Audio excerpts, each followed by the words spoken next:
Kitchen और घर के काम से अगर आप भी परेशान हैं तो उन्हीं कामों को करते हैं आज कुछ ऐसी ट्रिक्स के साथ जिससे कि आपका काम बेहद आसान होगा और बहुत सारी बचत होगी। Welcome back to Shweta kitchen and tips. चलिए पहले ट्रिक करते हैं शुरू। यहाँ पर ये ट्रिक लेडीज़ के लिए बहुत इंपॉर्टेंट है। ये ऐसे जो ब्लाउज़ होते हैं हमारे, जो हम कई साड़ियों पे पहनते हैं, एम्ब्रॉयडर्ड ब्लाउज़ होते हैं और ये जल्दी से ख़राब भी नहीं होते हैं, लेकिन इसका जो हुक होता है आपने देखा होगा कि कुछ टाइम के बाद वो ख़राब होता है या फिर उसके जो धागे होते हैं ना वो टूटने लगते हैं, निकलने लगते हैं, हुक ढीले होने लगते हैं। और साथ ही साथ जब इसमें ज़ंग लगती है तो उसकी वजह से ये बहुत जल्दी से ख़राब हो जाते हैं और जब इसे हम बंद करते हैं तो भी ये टूट जाते हैं। तो इसको बनाने के लिए, इसको ठीक करने के लिए या तो हम टेलर के पास जाएं या तो ये सारे हुक निकाल कर खुद से लगाएं। तो अगर ये दोनों काम आप करते हैं तो आपका बहुत ज़्यादा टाइम ख़राब होता है। तो छोटा सा काम करना है, यहाँ पे लेना है नेल पेंट।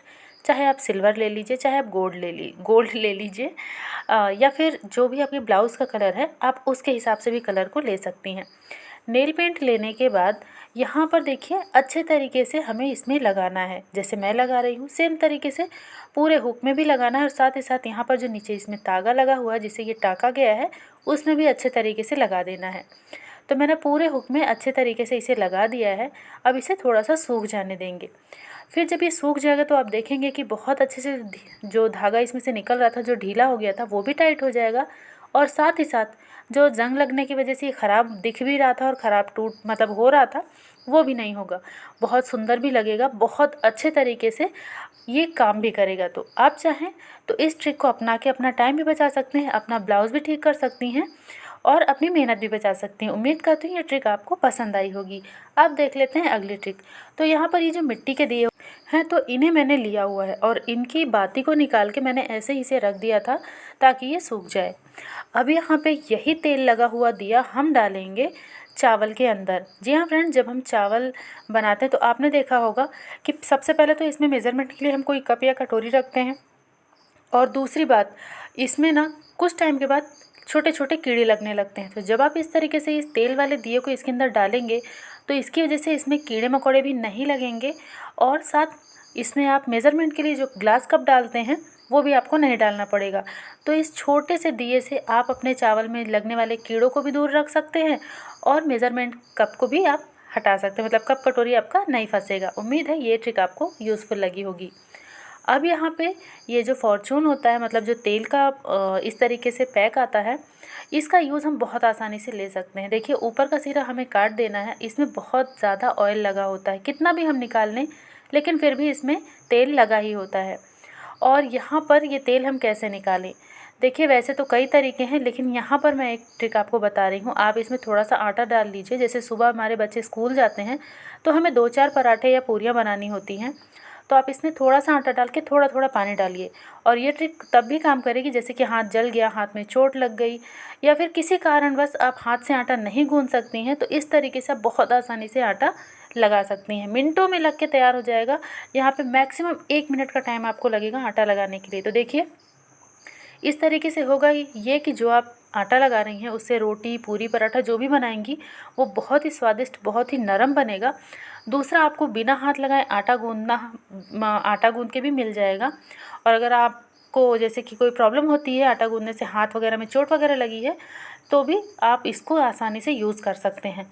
मतलब इस तरीके से आप आटा गूंद सकती हैं। और देखिए इससे मैं आपको एक नहीं 2 ट्रिक बताऊंगी। तो सबसे पहली ट्रिक तो बिना हाथ लगाए हमने यहाँ पर आटा गूंद के तैयार किया। तो देखिए मैंने यहाँ पे पूरी का आटा लगाया है और ये काफ़ी सख्त है, आपको पता चल रहा होगा मेरे दबाने से। अब आप चाहो तो इसे ऐसे ही 5 मिनट के लिए रख दो, उसके बाद पूरियाँ बनाओ, बहुत ही अच्छी पूरी बनेगी। बिल्कुल भी चपटी चपटी सी नहीं बनेगी, फूली फूली पूरियाँ आपकी बन के तैयार होंगी। और नहीं तो आप इस तरीके से हाथों में इसे मसल भी सकते हैं। देखिए आटे का टेक्सचर आप देख सकते हैं, बिल्कुल परफेक्ट ये पूरी का आटा लगा है। अगर रोटी का लगाना है तो थोड़ा सा सॉफ्ट कर लीजिए। तो ये देखिए बहुत ही परफेक्ट ये हो चुका है। अब इसका चाहे आप पूरी बनाइए या फिर पराठा। तो देखिए मैं इसे आपको बिना हाथ लगाए बेलने का भी तरीका बताती हूँ।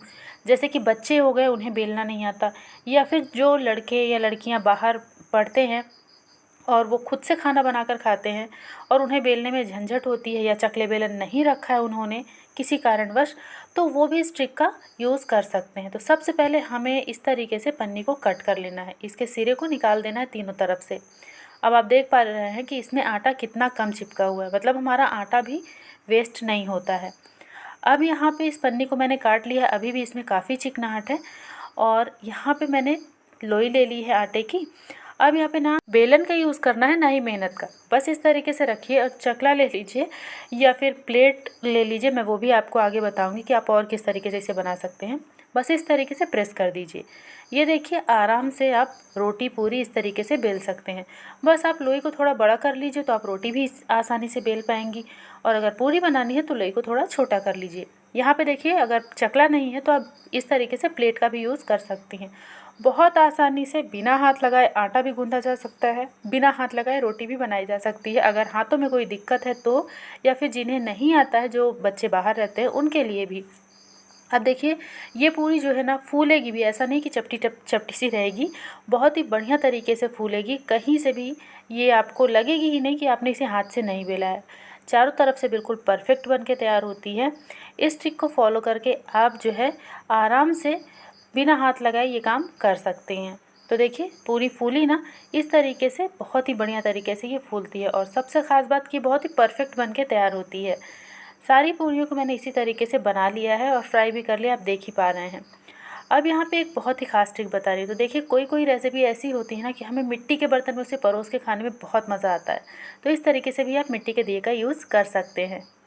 उम्मीद है ट्रिक पसंद आई होगी। पसंद आई तो लाइक शेयर सब्सक्राइब।